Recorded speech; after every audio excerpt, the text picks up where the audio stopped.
Mis amados hermanos, tomen sus Biblias y vayan conmigo a Primera de Pedro, nuestra cita, la cita bandera de esta serie de enseñanzas, la santidad de Dios. Hoy vamos a ver la cuarta y última parte de este tema, la santidad de Dios. Un tema que es hermoso, que es precioso, que nos ha enseñado mucho, nos ha ayudado a comprender muchísimas cosas, sobre todo la seriedad, ¿cierto? Que se debe tener y la madurez como iglesia o de manera personal, buscar al Señor su palabra. Amén. Y hoy vamos a terminar esta serie con 3 puntos más que ya hemos venido viendo a través de las enseñanzas distintas, puntos que nos hablan de la importancia, las connotaciones y las implicaciones de la santidad de Dios en medio de la iglesia. Pero para empezar vamos a volver a leer el texto base que siempre hemos leído en todas estas enseñanzas. Primera de Pedro, capítulo número 1, versículos número 13 al 16. Gloria sea al Señor Jesús. Y voy a leer a favor de todos mis amados hermanos. Ustedes me van siguiendo en la lectura y dice la palabra de Dios de la siguiente manera. Por tanto, ceñid vuestros lomos de entendimiento, sean sobrios y esperen por completo en la gracia que se extraerá cuando Jesucristo sea manifestado.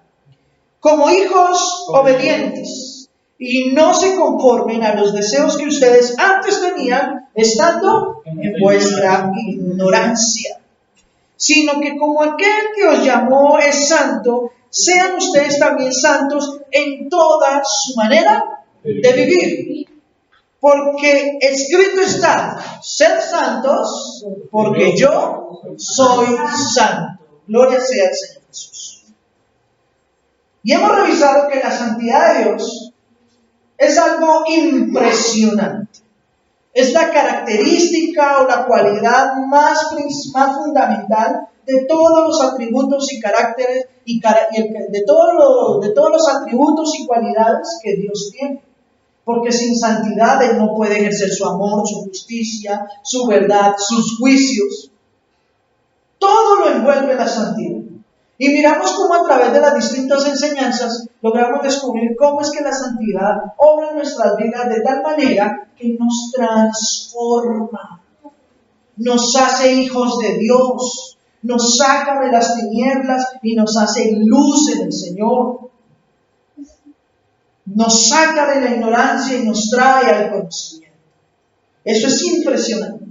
La santidad de Dios nos demanda a nosotros vivir apartados del pecado, procurando cada día limpiarnos de todas aquellas cosas que nosotros sabemos que no son agradables al Señor y que no nos permiten tener una sana relación con Él.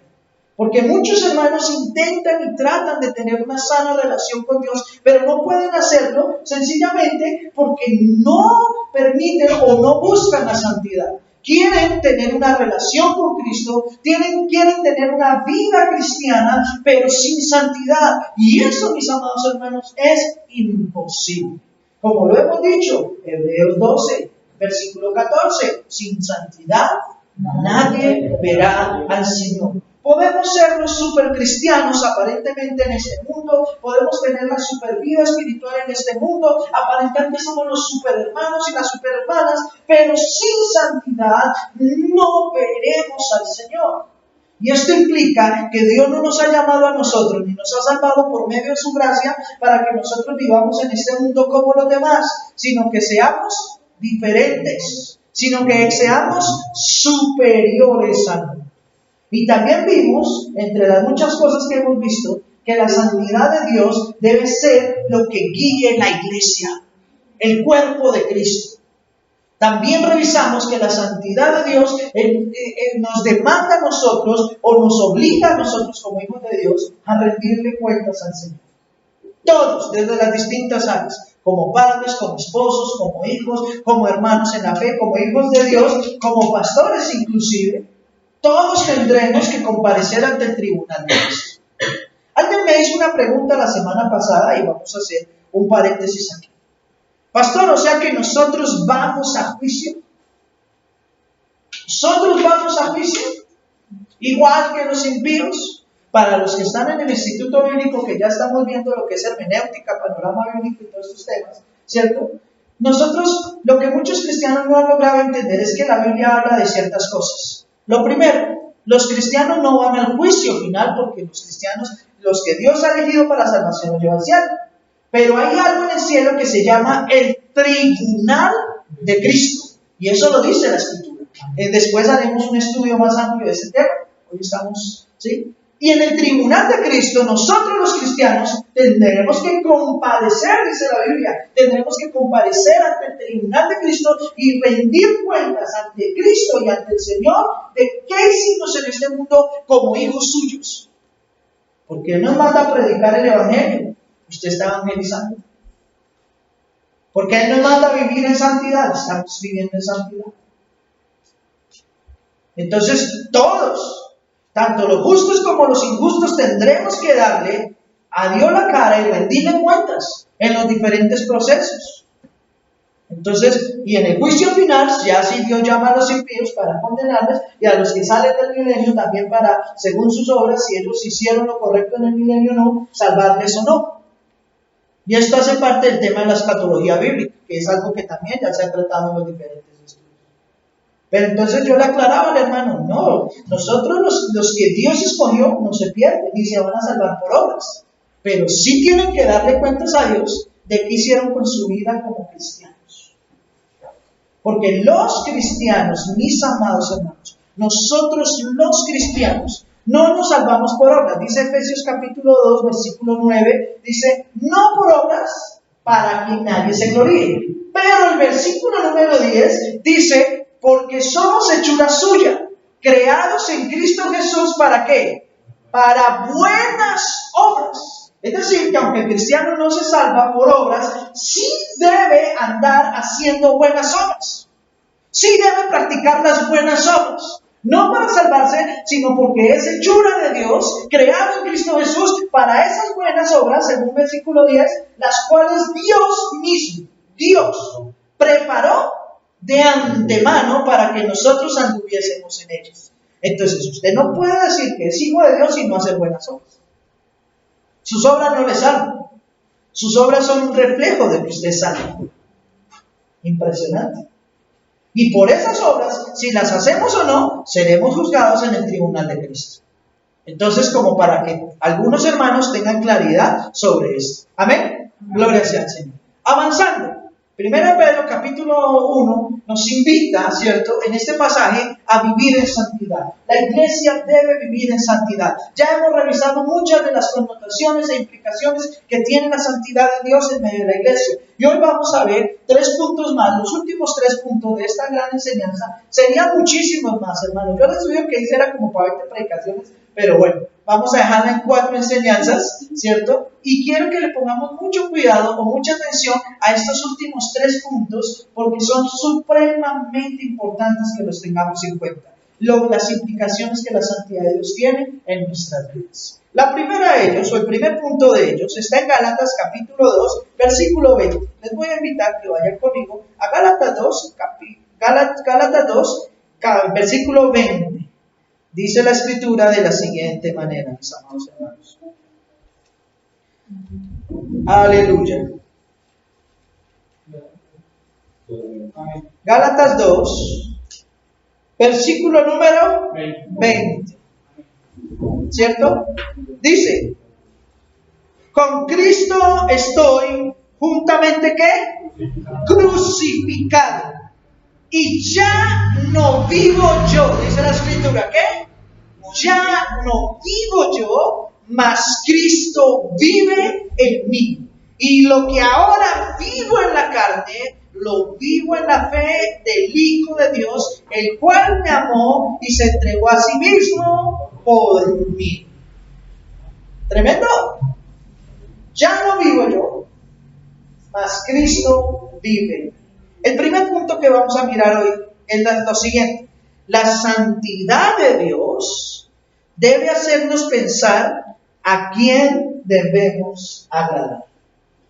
Escúchense bien. La santidad de Dios debe hacernos pensar a quién debemos agradar.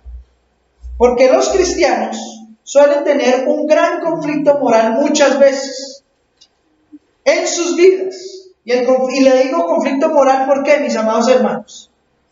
Porque a veces no se tiene claro a quién se quiere agradar o a quién es que se tiene que agradar.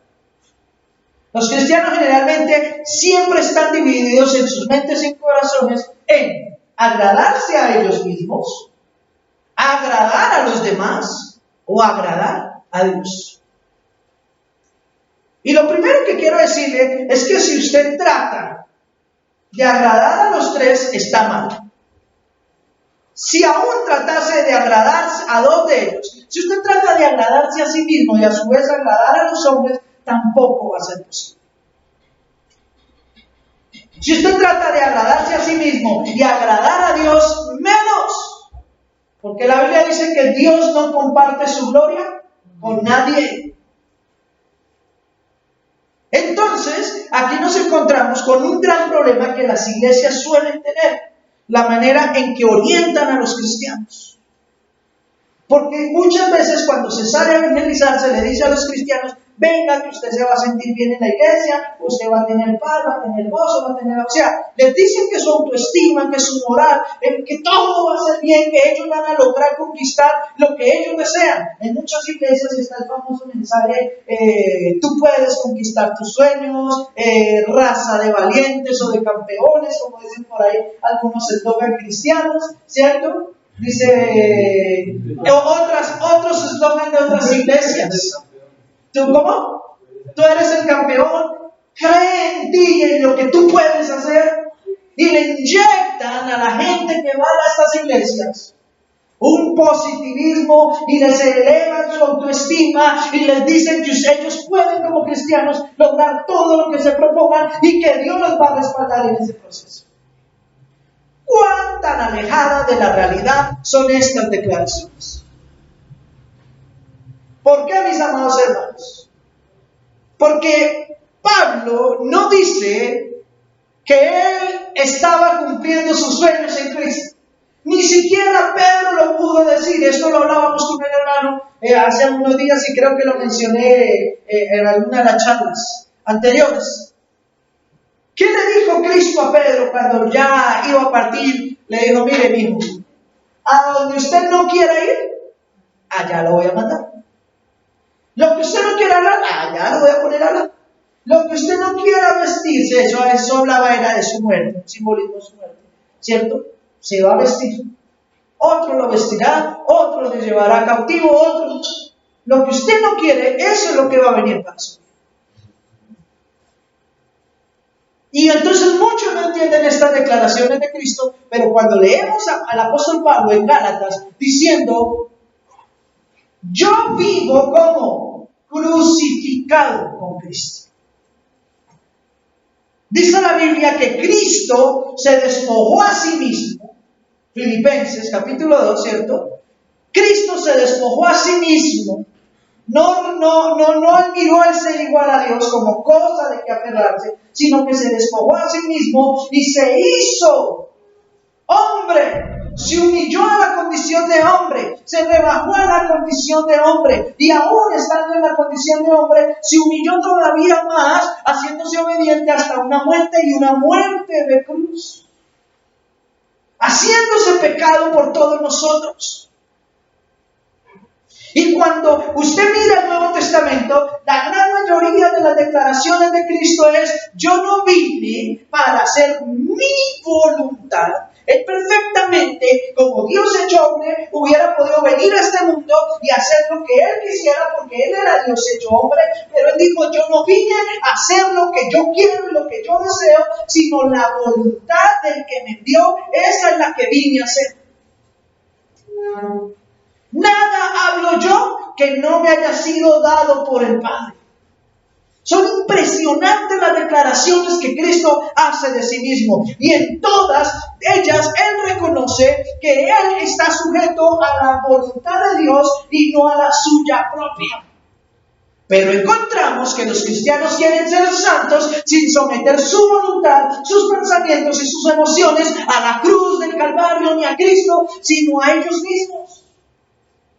quieren ser cristianos, vivir como cristianos, decir que son cristianos, pero sin someter su vida realmente a Cristo.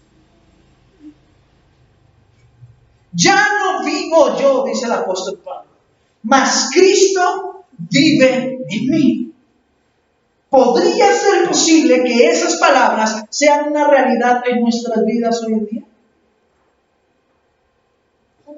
¿Cuántos hermanos y hermanas pueden realmente decir que ya no viven ellos, sino que Cristo mora en ellos?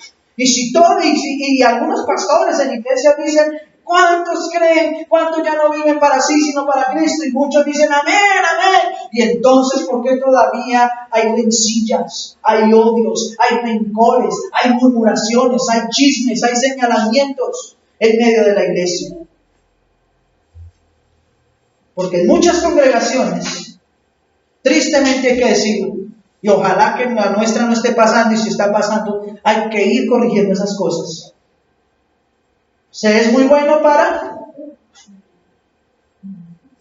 señalar, acusar y juzgar. Y en cambio, Cristo, aquel a quien nosotros debemos imitar, ¿cuáles fueron sus declaraciones? Yo no vine a juzgar al mundo, ni a condenarle. Hermano, por favor, dice. Yo no vine a juzgar al mundo, ni a condenarle. Vine a salvarle. ¿Vine a qué? A salvarle. Y después dice que el mundo se condena a ser solito, porque no se quiere someter a la palabra de Dios. Ayer hablaba con mi hermana Joana, hablando de lo que la enseñanza de ella, que ella está dando hoy allá en Granada Meta, ¿cierto? Y es acerca de la sustitución, de cómo Cristo tomó nuestro lugar en la cruz. De cómo Él tomó nuestro lugar en la cruz. Y es impresionante que en algunas citas ella decía, pastor, yo sé que me van a hacer estas preguntas. Y yo le decía, ok, es que muchos dicen que Cristo murió por todos, que si no, y que Cristo vino a salvar a todo el mundo. Y le dije, eso no es así. Aunque algunos textos parecieran darlo a entender. Entonces le explicaba, aquí y me sacaba, y algunos sacan el versículo porque cuando la gente quiere refutar, pero para seguir ellos viviendo en pecado, se vuelven bíblicos. Ahí sí se vuelven bíblicos. Pero la Biblia dice en San Juan 3:16, porque de tal manera amó Dios al mundo que ha dado su Hijo unigénito para que todo aquel que en él cree no se pierda, mas tenga vida eterna. Y después sigue diciendo que Él no vino a condenar al mundo, sino a salvarlo. Entonces sí pastor, Él vino a salvar el mundo. Sí, claro, Él vino a salvar el mundo, pero es que Él no lo vino a condenar. ¿Pero por qué no lo vino a condenar? Porque el mundo ya está condenado. Desde la caída de Adán ya el mundo está condenado. Y esa expresión, vine a salvar al mundo.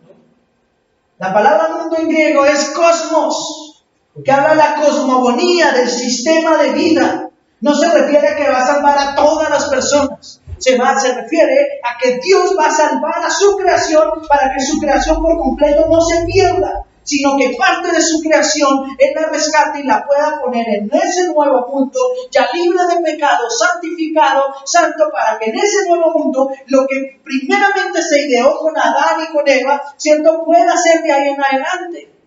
Por eso es que usted ve que en el nuevo mundo no van a haber animales diferentes, ni hombres diferentes. Van a haber personas como las que hay en este planeta y van a haber animales, dice el león, la osa, el cordero, todos los estarán allá, pero ya sin esa naturaleza de ferocidad, sin matarse entre ellos. El hombre y la mujer también estarán en ese tiempo, en ese nuevo mundo, pero sin relación al pecado.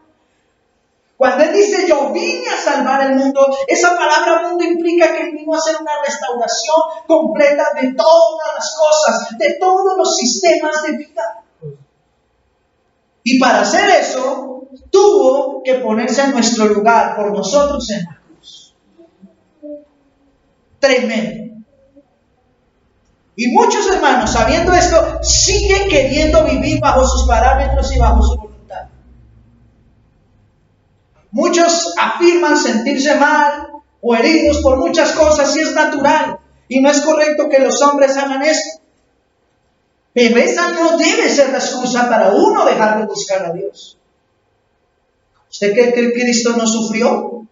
¿No le dolió? ¿No se sintió solo? ¿No fue traicionado? ¿Usted cree que usted es el único que alguien lo ha engañado? Bienvenido al club, a Cristo se lo hicieron. ¿Usted no cree que es el único que no tiene amigos, que ha tenido amigos o personas que son problemáticos? Pedro agarró y cogió un cuchillo, una espada y le bajó una oreja a un soldado romano, siendo apóstol. Y Cristo le dijo, venga, yo no le he enseñado así. Otro lo traicionó. Otro, viendo todo lo que él hizo, cuando resucitó, dudó de él. Y de todo ese grupo de los 12 apóstoles, aunque a todos amaron a Cristo, solo hay una declaración de que de los 12 había uno que en verdad lo amaba. El discípulo amado. Pero aún así, sintiendo el rechazo, sintiendo el vacío, que lo dejaron solo, multitudes lo seguían por todo lado, al desierto, a los montes, a comer pan, a la multiplicación de los peces, a los milagros, a las sanidades, a las campañas de liberación. Multitudes lo seguían, pero en la cruz, cuando estaba colgado, solo 3 personas estaban allí. Solo 3 personas. Y 2 eran mujeres. Ojo a esto. ¿Y 2 eran qué? Mujeres. Muchas veces uno pregunta en las iglesias, ¿y dónde están los hombres? Igual que los que estaban ahí siguiendo a Cristo. Cuando ya ven que esto es serio, cuando ya ven que esto demanda compromiso, cuando ya ven que esto demanda poner la cara, se pierden. Son más valientes las mujeres. ¿Quiénes fueron los primeros en ir a mirar la tumba de Cristo? ¿Los hombres o las mujeres? Tremendo. Tremendo. Y hay cosas que uno tiene que ir pensando y analizando. La santidad de Dios debe hacernos pensar a quién debemos agradar. ¿A quién está agradando usted? ¿Se está agradando a sí mismo? ¿Está procurando agradar a otros? ¿O está procurando agradar al Señor? Ojo a lo siguiente. Un problema que vemos con este tema es el nivel de crecimiento. ¿Por qué? Porque que una iglesia crezca, eso es sano. Y es una evidencia de la obra de Cristo en medio de la iglesia. El problema es que muchos no quieren crecer a la manera en que Dios les manda a crecer, sino a la manera en que ellos quieren, traer multitudes. Pero para traer multitudes hay un grandísimo problema, hermanos. Para traer multitudes y llenar las iglesias o los lugares donde se congregan a hablar de Dios, para llenarlos, no se está hablando de la palabra de Dios, sino se está trayendo el sistema del mundo a las iglesias. Lo que quiere decir que no se está buscando a aquellos que han sido elegidos para salvación, sino se está pretendiendo llenar la iglesia de incrédulos. Y eso es lo que pasa. Se traen los shows, las modas, los conciertos, las cámaras de humo, bueno, tantas cosas más, las enseñanzas distorsionadas, ¿cierto? Se traen los ministerios empresariales en medio de las congregaciones. Se está trayendo al incrédulo, a la fuerza, a la iglesia. Y esto es un grave error, mis hermanos. Pastor, pero la Biblia dice ir por todo el mundo y predicar el Evangelio. La Biblia dice que hay que ir por todo el mundo y predicar ¿qué cosa? ¿Qué cosa? No, lo acabé de decir, ¿qué cosa? Dígalo fuerte, ¿qué cosa? Están como callados hoy, dijo la hermana Lorena. ¿Qué cosa hay que traer? ¿Qué cosa hay que predicar? El Evangelio. ¿Y el Evangelio es mundano o es santo? ¿El Evangelio es oscuro o es glorioso? Glorioso. Y entonces, ¿por qué hoy se presenta un evangelio mundano en las iglesias?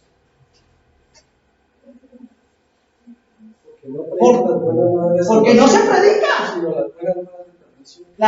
No se predican las buenas nuevas de salvación, sino las buenas nuevas de perdición. Eso es lo que está pasando, mis amados hermanos. Eso no implica entonces que nosotros no cantemos, no adoremos al Señor, no tengamos compartibles como iglesia, pero todo lo que se haga en medio de la iglesia debe hacerse ¿para quién? como para el Señor, dice la Escritura, y no para los hombres, así lo dice la Escritura. Entonces, hoy las iglesias se están llenando, sí, pero no de creyentes, sino de incrédulos, que ya no ven diferencia entre el cristianismo y la iglesia y lo que ellos hacen normalmente en el mundo. Y con el debido respeto me meto en camisa de 11 varas.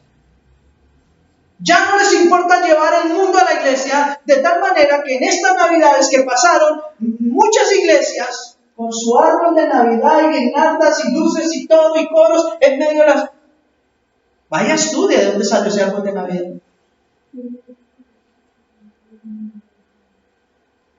Ah, claro, como desde el púlpito ya hay esto, yo también no.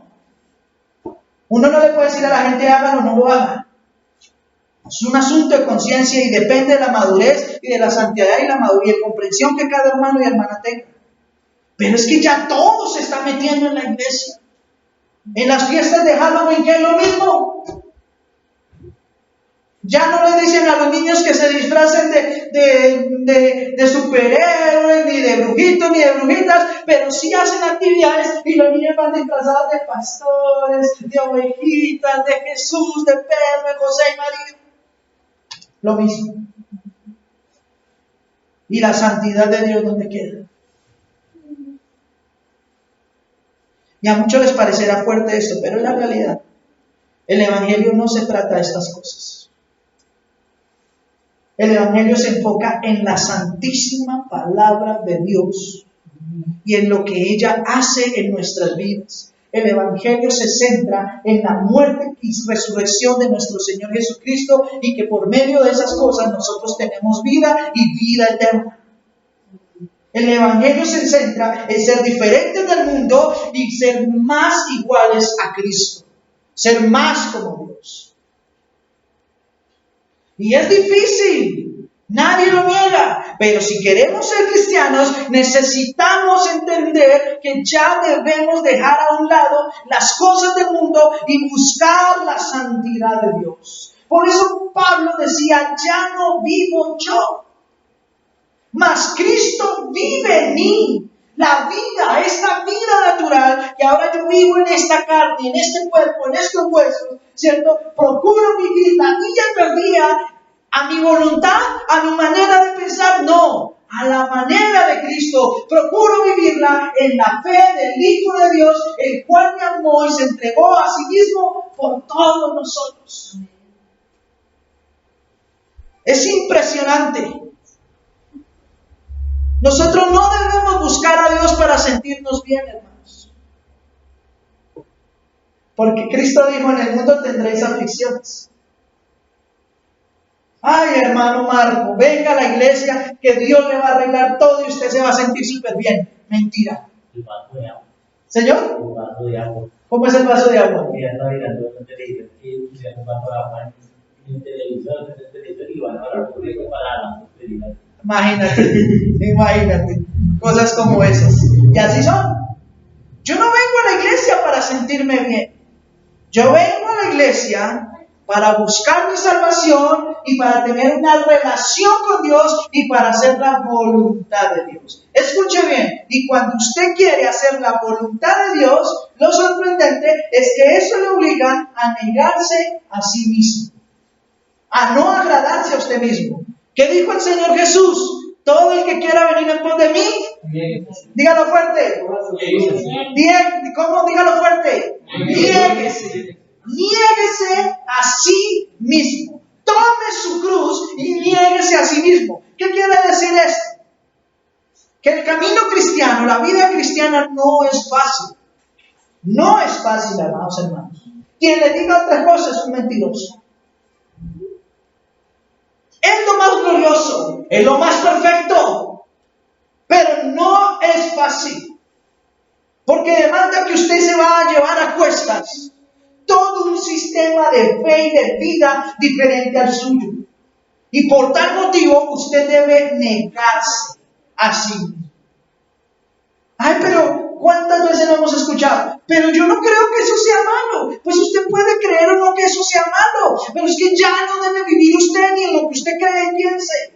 El problema es que los cristianos, quieren estar en la iglesia viviendo como a ellos les parece y no como Dios lo ordena en su palabra. Y cuando algo no lo cuadran, entonces quieren negociar con el pastor, negociar con Dios y negociar con la palabra y decir es que a mí no me parece. Entonces tratemos de encontrarle la obra a que me cuadre a mí.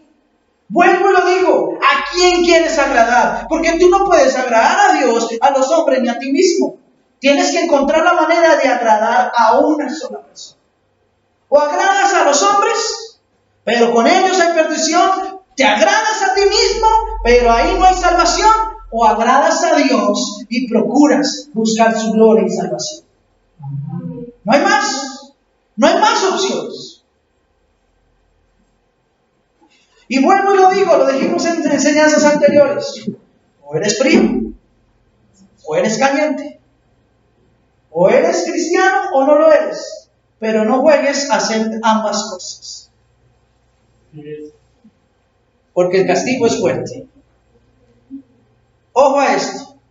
Si nosotros buscamos agradar a Dios, en Dios encontraremos gozo, paz, amor, paciencia, bondad, fe, benignidad, mansedumbre y templanza. Pero no las nuestras, las de Él. Hay un coro cristiano antiguo que dice, el gozo que tengo yo, el mundo no me lo dio. Y como no me lo dio, no me lo puede quitar. El problema es que queremos encontrar gozo en Dios, pero viviendo a nuestra manera. No, señores. Porque el día que no te cuadre algo, entonces te vas, te apartas, sales hasta renegando de Dios. Y así no es. ¿Y cuántos han fallado y hemos fallado en algún momento de nuestras vidas por no tener entendidas estas cosas? Yo hace años, muchos años, cuando algo no me gustó de la iglesia, ¿y de qué me sirvió? De nada. Fueron 2 años perdidos de mi vida, fuera de Unión. Exacto. Porque uno quiere encontrar una iglesia perfecta, pastores perfectos, hermanos perfectos, y eso no lo hay, hermanos. Eso no lo hay. Eso es una utopía, eso no lo hay, hermanos. Llegaremos a ser perfectos como iglesia y como personas el día en que Cristo nos levante este mundo y nos transforme. Ese día seremos completamente perfectos. ¿Sí? Esto tampoco quiere decir que como no somos perfectos hagamos lo que quiera, ¿no? Para eso dice la Biblia que el que comenzó la buena obra en ustedes la irá perfeccionando. Cada día debemos mejorar, cada día debemos madurar, cada día debemos buscar más la santidad de Dios, ser más serios con nuestra fe. Todo es un proceso, pero hay que vivir el proceso. El problema es que muchas personas no quieren vivir los procesos. Quieren las bendiciones, el gozo, el amor de Dios, los milagros de Dios, sin vivir los procesos, sin someterse a su palabra, sin ser santos ni gloriosos. Y ahí no hay nada, mis amados hermanos.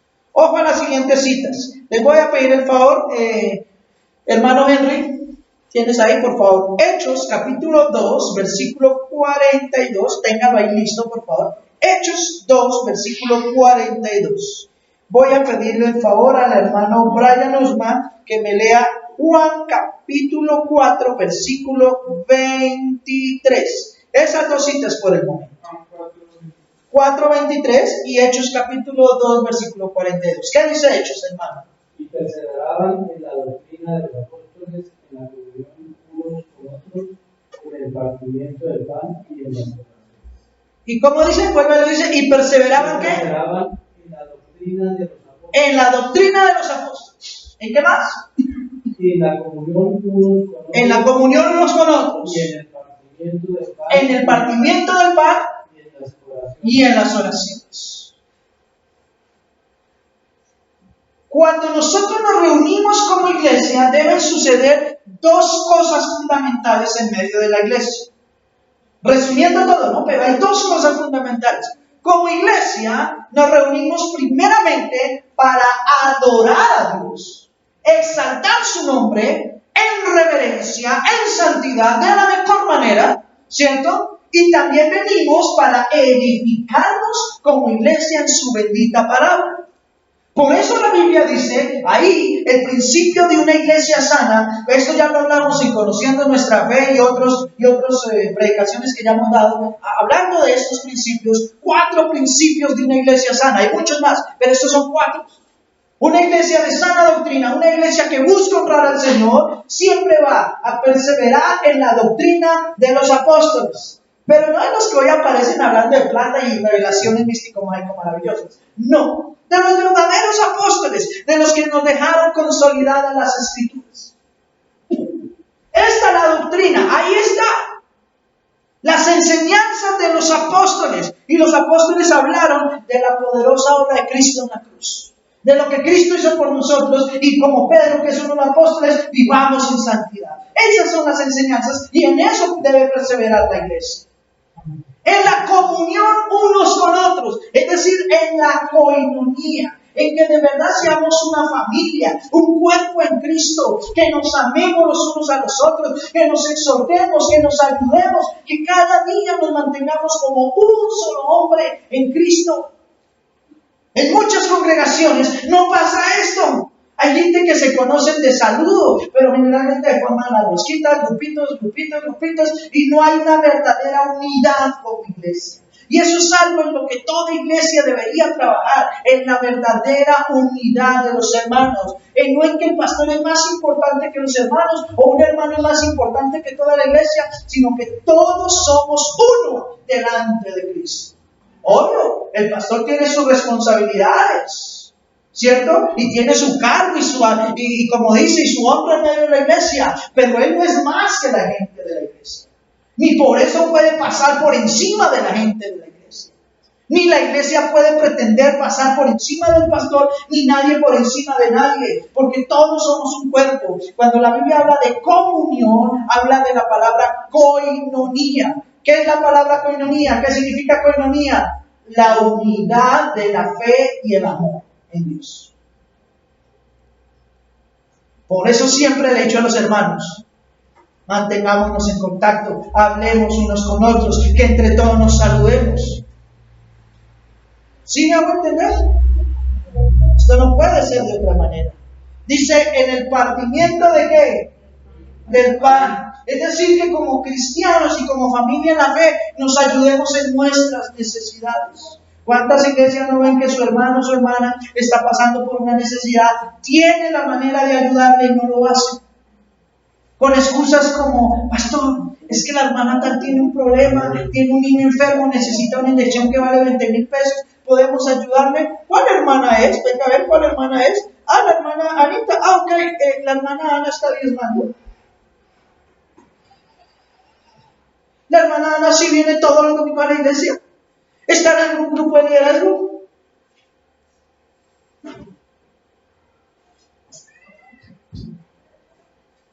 La Biblia dice, no te canses de hacer el bien.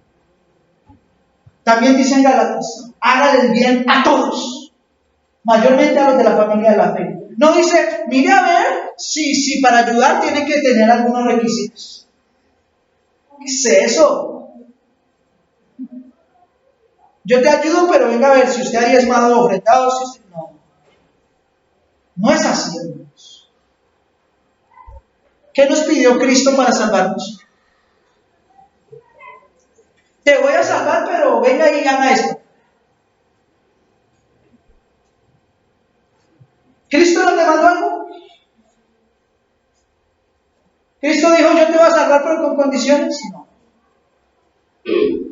Lo único que dijo es, crea que yo lo voy a salvar. Y siga mis mandamientos, que no son graves. No cobró, no aparentó, murió solo en la cruz, vituperado, humillado, menospreciado, pero lo hizo por amor a nosotros. ¿Dónde está el amor de la iglesia en medio de la necesidad de sus hermanos? Yo sí tengo que decir que me gozo de que esta congregación no es perfecta, pero cuando han habido necesidades en medio de la iglesia, los hermanos nos hemos unido. Y para mí eso es un gozo. Ver que si no todo es perfecto, ahí estamos haciendo el esfuerzo por hacerlo cada día mejor. Pero hay gente que tiene muchos recursos y no lo hace. No lo hacen. No lo hacen.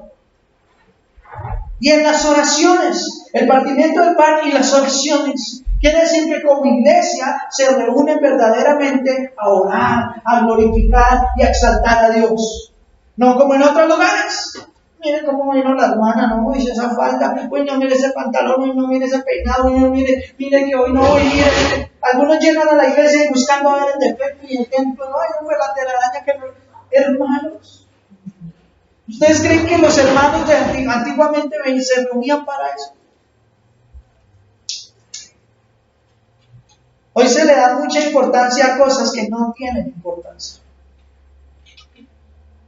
Hay gente que llega a este lugar porque yo me he dado cuenta, llega y dice, ay, pero las sillas negras allá, unas de madera, unas blancas, ay, no, a cambio allá al otro lado sí estoy, bueno. Es que yo aquí no me reúno para darle gusto a nadie.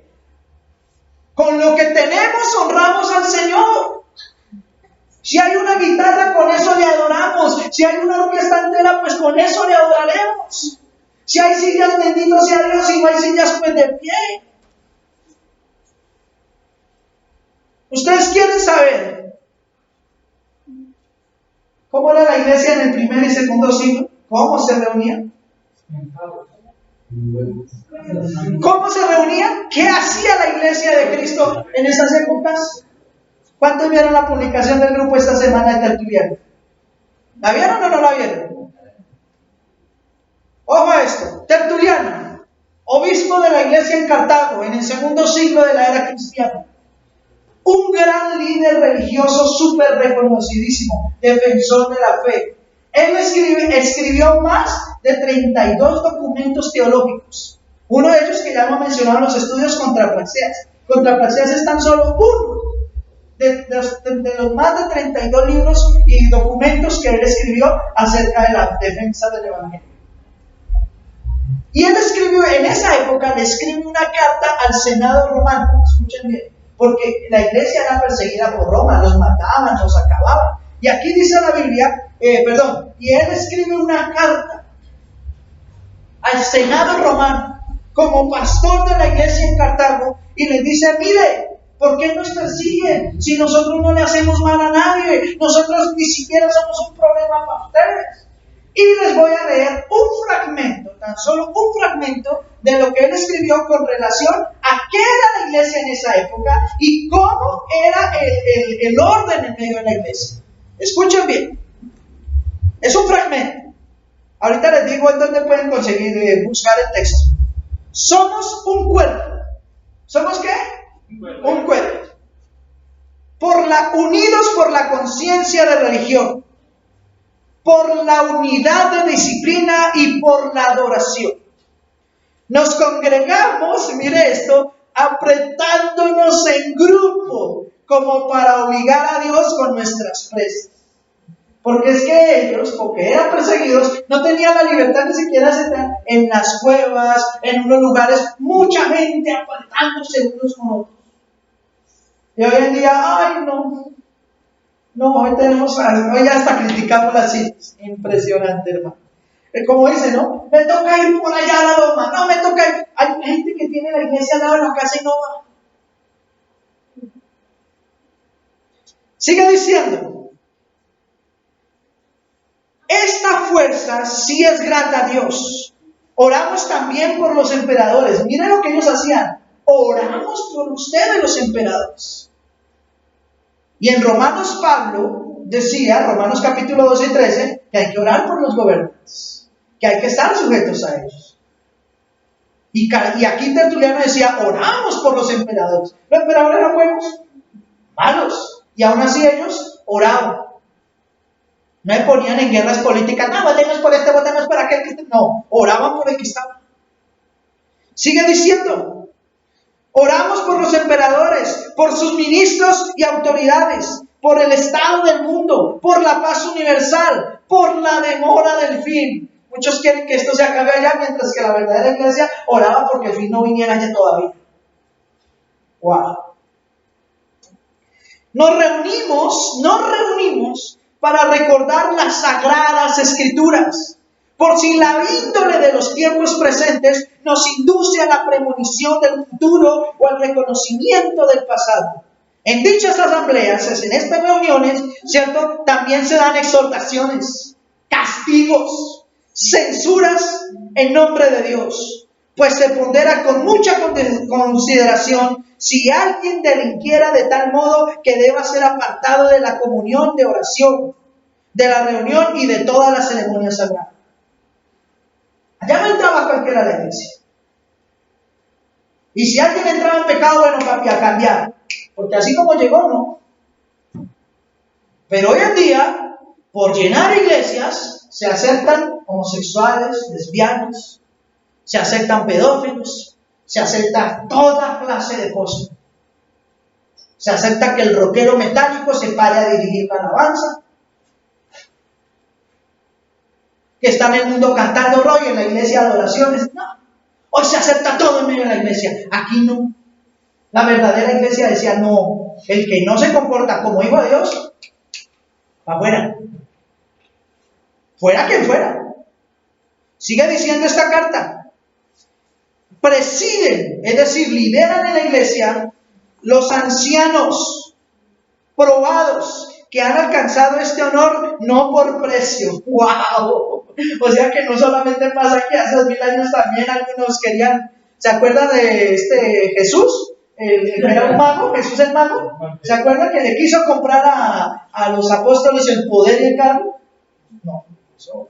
Y se pasan las películas, pasan la vida real. Siga diciendo, alcanzando este honor no por precio, sino por testimonio a su favor, puesto que ninguna realidad de Dios se valora a precio.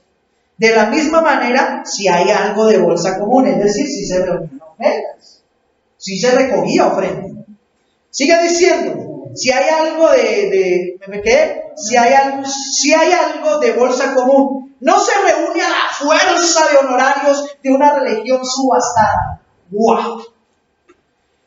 Vuelvo a leerlo. Miren cómo lo escribió Cartago hace 2000 años. Tertuliano. Miren cómo lo escribió él. Si hay algo de bolsa común, no se reúne a la fuerza de honorarios de una religión subastada. Si hay algo que se reúna, no es a la fuerza, ni subastando, ni vendiendo el Evangelio de Cristo. ¡Wow! ¡Wow, wow! Tremendo, hermanos. Cuando uno aporta, cada uno aporta, si quiere y puede, una módica contribución mensual o cuando lo estime oportuno. Son como depósitos de piedad. No se hace dispendio para comilonas, bebidas, francachelas, sino para dar de comer y sepultar a los necesitados, para socorrer a los niños y a las niñas desprovistos de bienes y de padres. Lo mismo que a los sirvientes ancianos, es decir, para bendecir a los que trabajaban en la iglesia. Dice, a los sirvientes ancianos, náufragos, condenados a las minas o a las islas o a las cárceles. Todo lo tenemos en común entre nosotros, menos las esposas. Todo lo tenemos en común. Mi casa es su casa, que el hermano Marco diga mi moto es la moto de ustedes, háganle tranquilo, todo en favor de la iglesia, menos las esposas. Todo lo tenemos en común, menos las esposas. Siga diciendo, aquí, siga diciendo, ¿por qué se admiran si celebramos en convites caridad tan grande? Él le dice al senador romano, ¿por qué se admiran ustedes si nosotros celebramos esta caridad tan grande en nuestras reuniones? Caridad que ni siquiera hacía el imperio. ¡Wow! Sigue diciendo, y esos son fragmentos, no lo estoy leyendo todo. Nuestra cena, la cena del Señor, da razón de sí por su mismo nombre. Se llama igual que el amor ágape entre los griegos, puesto que forman parte del oficio religioso. No se admite nada de vileza, nada de inmodestia. No nos sentamos a la mesa antes de pregustar una oración a Dios. Se come cuando toman todos los que tienen hambre primero. Se bebe cuando es útil a los honestos. Después de lavarse las manos y encender las luces, cada uno es ¿qué? Invitado a cantar alabanzas de Dios según les inspiran las Sagradas Escrituras o su propio ingenio. De esto queda probado como había bebido, de la misma manera la oración remata el convite. Esto está en un documento teológico llamado Apologético de Tertuliano, el Apologético de Tertuliano, capítulo 39, versículos del 1 al 18. Y fragmentado, no está todo completo. ¿Cantaban alabanzas según lo que las Sagradas Escrituras o la inspiración de algún hermano? Esto quiere decir que no habían grupos de alabanza, sino que todos los hermanos, según el orden que se hiciera, podían participar de este privilegio. Pero no se paraba a cantar cualquiera, los que eran aprobados, porque los que no, ya al principio dijo, los que no se sacaban. Aquí viene gente a adorar a Dios y a servirle a Dios. Ahora yo me pregunto, ¿esto es un documento real escrito al Senado romano en el segundo siglo por parte de una de las tantas iglesias cristianas que había en esa época? Es nuestra manera de reunirnos y nuestra manera de congregarnos igual o similar a la iglesia original. ¿Se ayuda al necesitado? Señor. Aquí dice en Hechos 44, y todos los que han creído estaban juntos y tenían en común todas las cosas. Y todos los que habían. Y vendían sus propiedades y sus bienes y lo repartían a todos según la necesidad de cada uno. Según la necesidad de cada uno. Dense cuenta, ¿qué estamos haciendo bien y qué estamos haciendo mal? Y todos tenían todas las cosas en común, estaban unidos, y los que tenían como vendían sus propiedades para darle a los necesitados, de manera que no había necesidad en medio de la iglesia. ¿Eso pasa hoy en día? Necesitamos, hermanos, dejar de agradar a nosotros mismos y agradar al Señor. Yo lo he venido diciendo, a medida que uno estudia la palabra, uno va madurando, va entendiendo, entiende que hay muchas cosas que deben mejorarse, otras que deben corregirse, porque la Biblia dice, Pablo le decía a Timoteo, para eso te dejé, para que establezcas ancianos en las iglesias, para que corrijan lo que es deficiente en medio de la iglesia. Juan 4:23, ¿qué dice?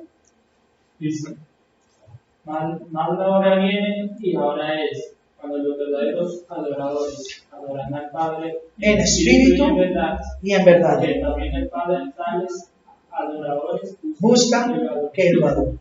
Tremendo. Porque el Padre de tales adoradores busca que lo adoren. La hora viene y ahora es cuando los verdaderos adoradores adorarán al Padre en espíritu y en verdad. Adorar implica reverencia. Adorar implica temor a Dios. Adorar implica santidad. Sin santidad en la iglesia, nada de lo que hagamos va a ser agradable al Señor, mis amados hermanos. Así que procuremos siempre no agradarnos a nosotros ni a los demás, sino procurar agradar al Señor. Hace 8 días la palabra fue fuerte y más de uno dijo, uy hermano, usted viene y me la dio de ley. No predico para usted. Yo predico lo que dice la Biblia para toda la iglesia y al primero que le habla la Biblia es a mí mismo. Amén. Segundo punto, la santidad de Dios debe procurar producir en nuestros corazones un temor que nos lleve a ser obedientes. Un temor que nos lleve a ser obedientes. Proverbios capítulo 9, versículo 10. Hermana Gloria Ordóñez, por favor. Proverbios 9, 10. No puede hablar, entonces hermana Lorena, por favor. Proverbios 9, 10. Hermana Gloria Chacón, búsqueme Salmo 110, versículo 10, por favor.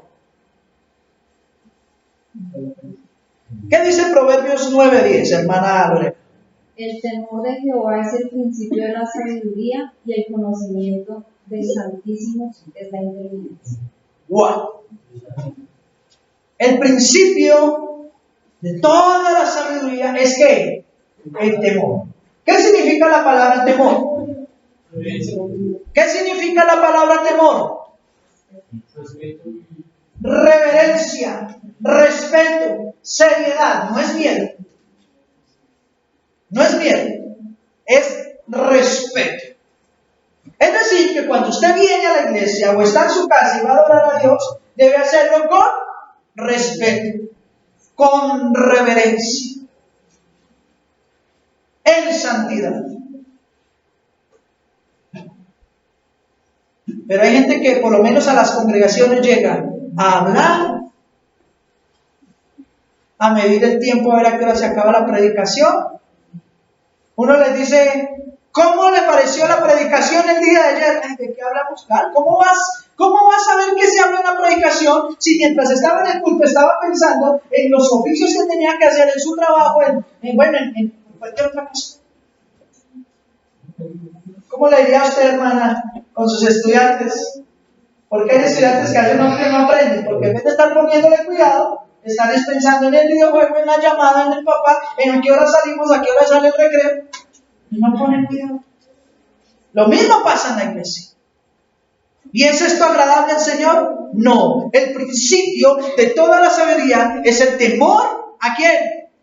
A Jehová. Hermana Gloria Chacón, Salmo 110, versículo 10. Salmo 110, pero no es 10. Ayúdenmelo a buscar, hermanos. No, 110, versículo 7 ya no. ¿7 nomás? Entonces yo soy el equivocado, mis amados. Bueno, entonces léame Proverbios 1:7.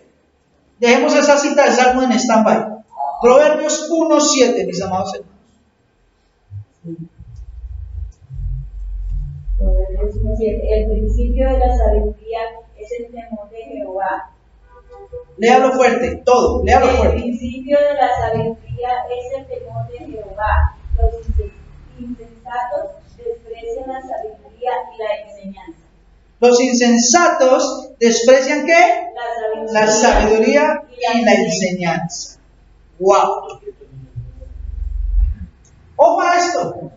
El principio de toda la sabiduría es el temor a Jehová. Pero los insensatos desprecian la sabiduría. Cuando no hay temor de Dios en un corazón es porque no hay santidad. Y como no hay santidad, no hay temor, y por eso desprecian la sabiduría y la enseñanza. ¿Cuánto se esfuerzan muchos hombres y mujeres de Dios por enseñar las sagradas escrituras, por hablarle bien a los hermanos para que ellos aprendan? Y lo único que hacen es menospreciar las enseñanzas del varón. Lo único que hacen es rechazar las enseñanzas cristianas. Lo único que hacen es decir, ya voy, no me acuerdo, no sé de qué hablaron. Hermanos, Pastor, de que está hablando de Salmo 111. ¿y el 10 qué dice? El principio de la sabiduría es el temor de Jehová. 110:11, gracias hermano. 111. 111, perdón, 111, versículo 10. El principio de la sabiduría es el temor de Jehová. Buen entendimiento tiene todo lo que practican sus mandamientos, su luz permanece para siempre. Mira estas declaraciones. El principio de la sabiduría es el temor. ¿Cuántos quieren aprender de Dios cada día más? Amén. ¿Sabe dónde inicia su conocimiento y su desarrollo y aprendizaje en Dios? En el momento en que usted empieza a temer a Dios. Ahí lo dice, el principio, el inicio, el comienzo de su sabiduría como hijo de Dios inicia cuando usted tiene temor de Dios.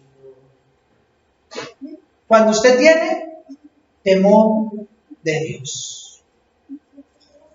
Hermanos, Proverbios 8:13 nos habla de algo bien impresionante. Hermano, ¿quién lo tiene ahí? Proverbios 8:13 nos muestra que el temor de Dios nos hace odiar al pecado.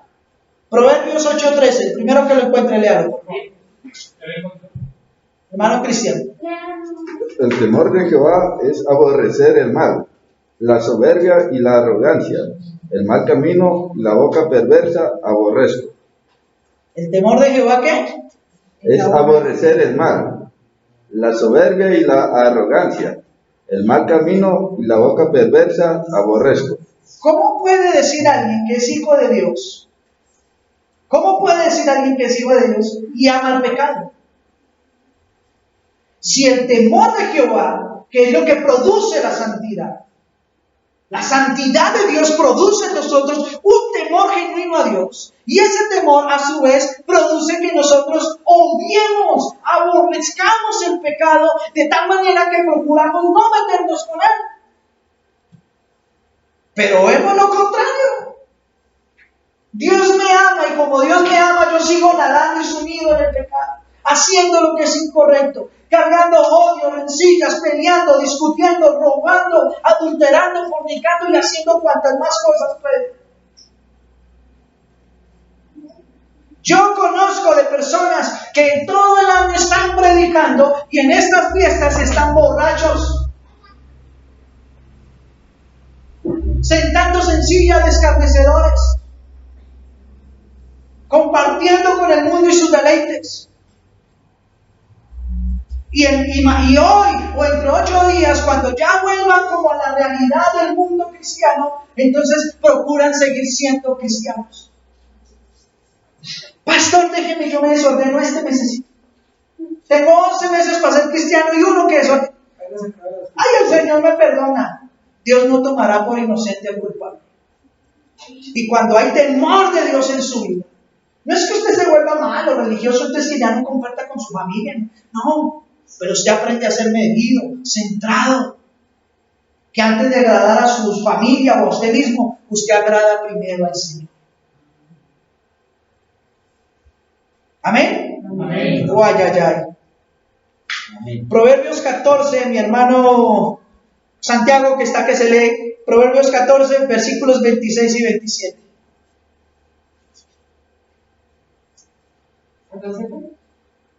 Proverbios 14, versículos 26 y 27. Léalo fuerte, mi amado.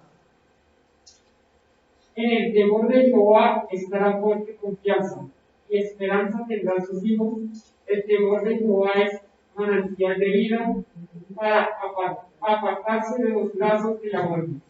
Amén. Dos cosas más que produce el temor de Jehová en nuestras vidas. Primero, una certeza o una confianza plena en Dios. Ya no vivo yo, mas Cristo vive en mí. Ya no creo yo en las cosas del mundo, sino creo en el Señor y en su voluntad majestuosa. ¿Cuántos cristianos, y con el debido respeto, obvio, hay que ser prudentes con el uso del tapabocas, pero es que hay cristianos que viven aterrorizados, que piensan que se les va a pegar el mal y que nos va a matar el malo?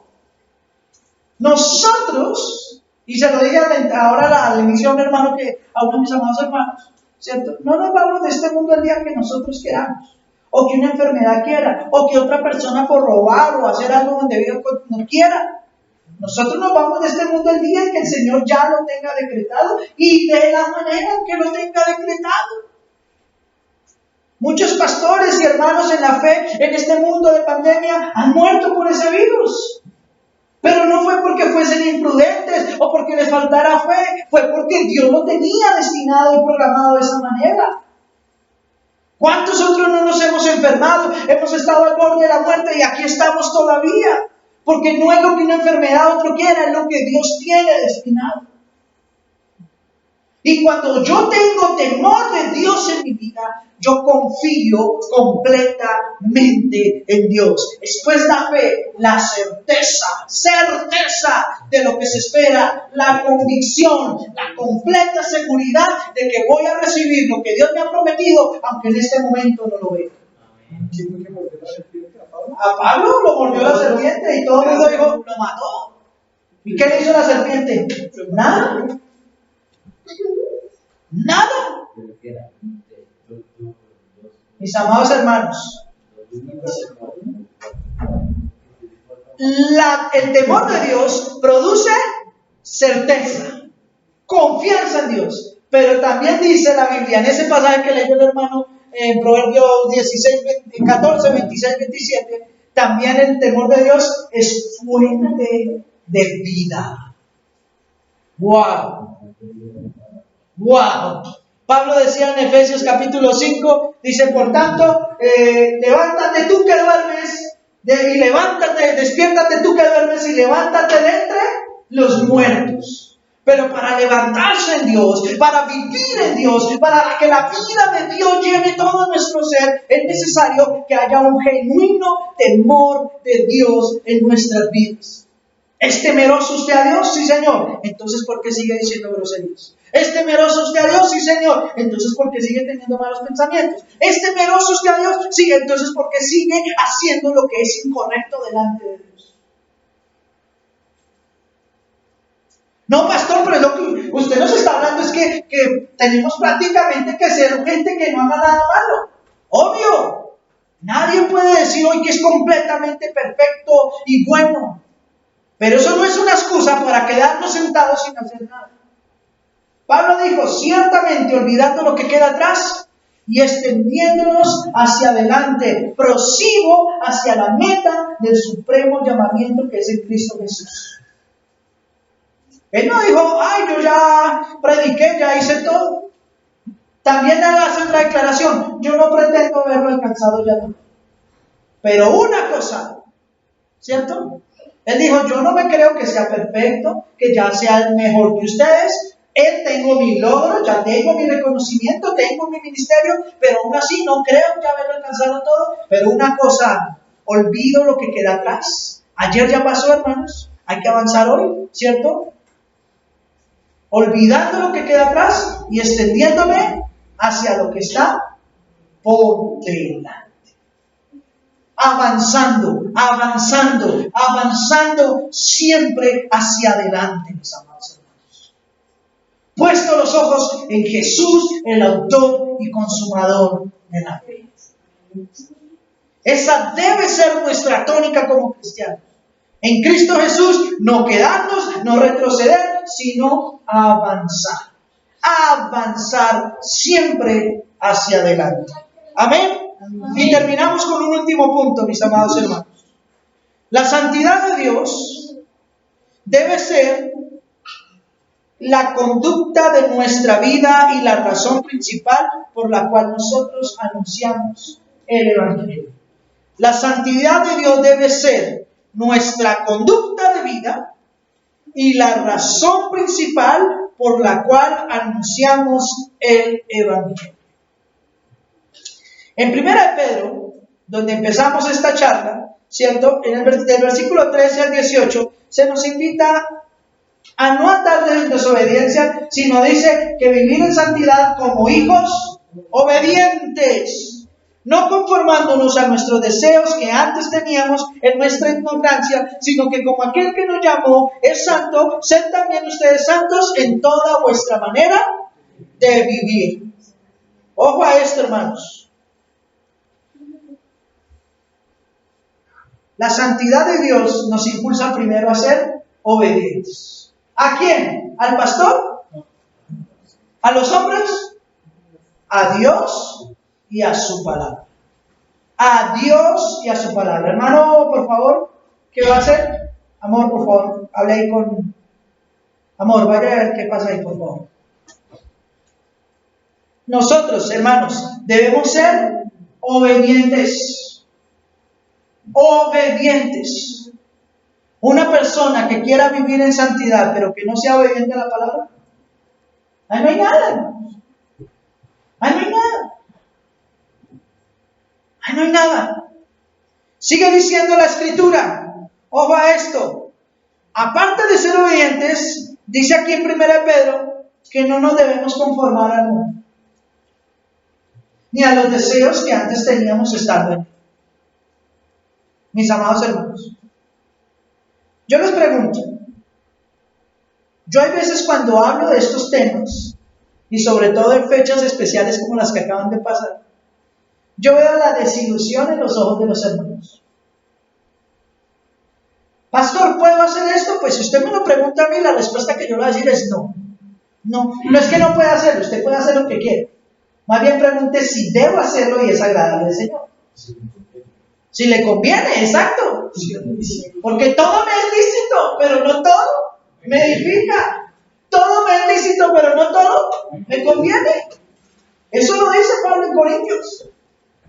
Es decir, usted puede hacer todo lo que quiera, mi amado hermano y hermana, pero no todo le edifica. Y cuando uno les explica estas cosas a los hermanos, uno ve como muchos se desilusionan, se defraudan, empiezan a uno a mirar lo raro, hermanos, empiezan a uno a hacer así. Bueno, va jugando, pastor, va jugando. ¿No? Sí, se enojan con el pastor. Y es que el pastor es muy drástico. No, hermanos. Es que yo ya no puedo conformarme a los deseos que antes tenía en la carne, estando en mi ignorancia, dice la Biblia. Señora, por amor a Cristo no callaré. Amén. Tremendo. ¿Usted por qué cree que persiguieron tan duro a Jesús y a los apóstoles? Pues porque ellos no predicaban lo que la gente quería escuchar. Ellos predicaban era lo que la gente necesitaba escuchar, la verdad del Evangelio. Y como en otras enseñanzas que hemos dado, la fe no se negocia, hermanos.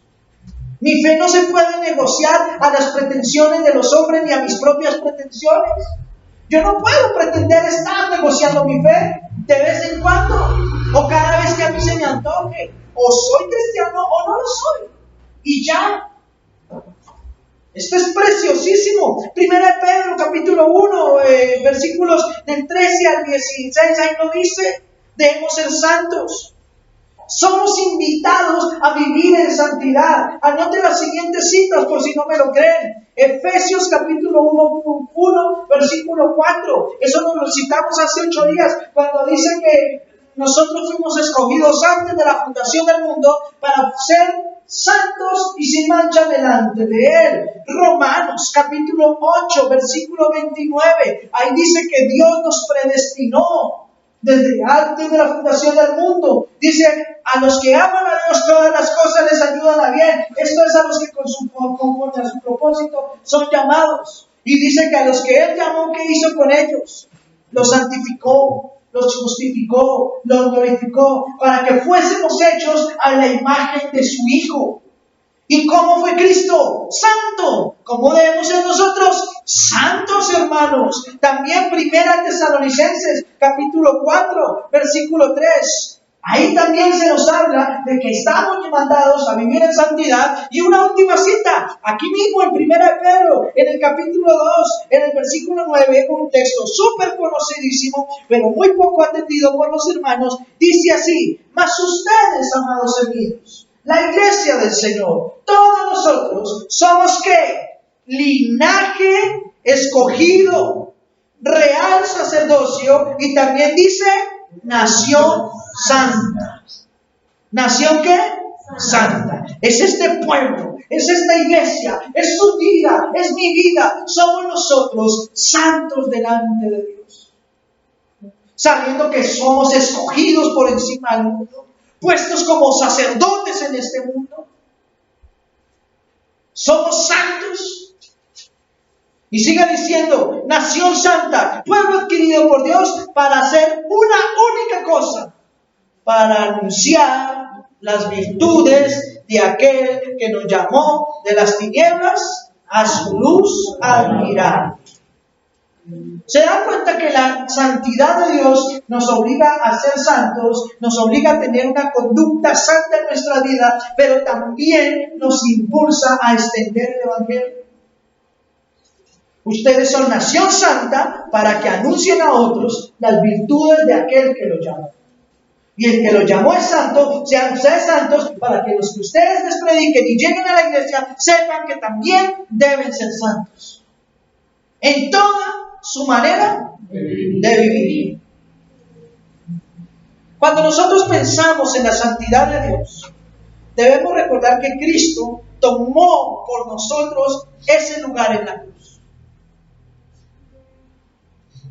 Debemos reflexionar siempre en esto.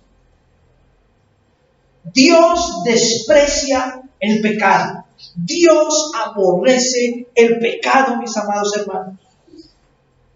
Y por eso fue necesario que Cristo, con su muerte en la cruz, aplacara la ira de Dios sobre nosotros.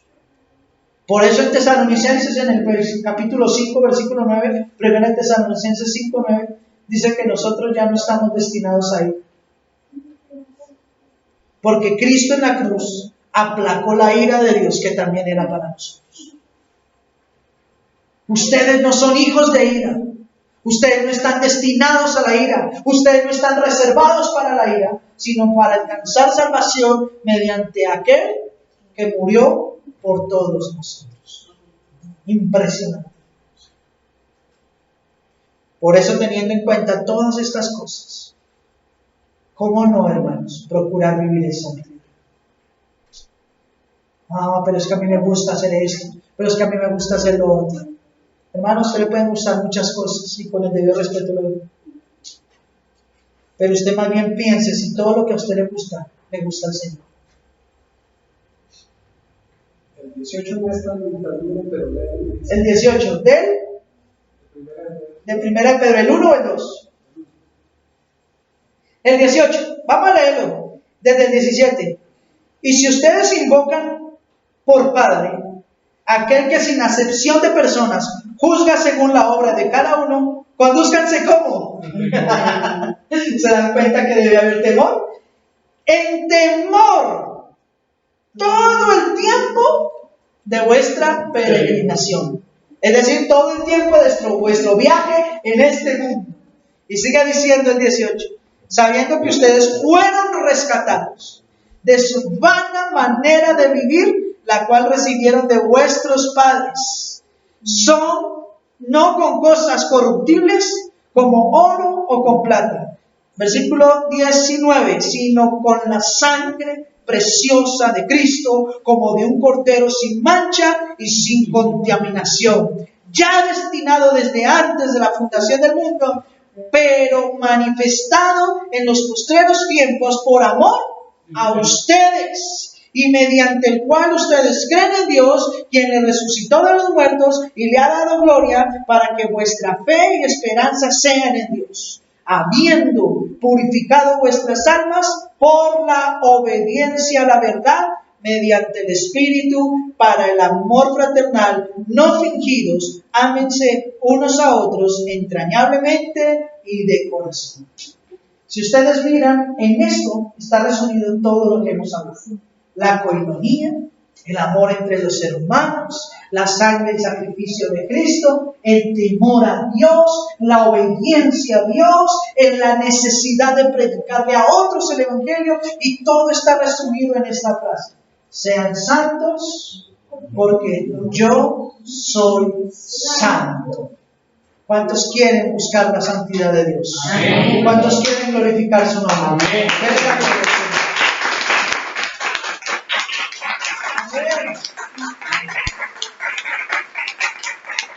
Amén.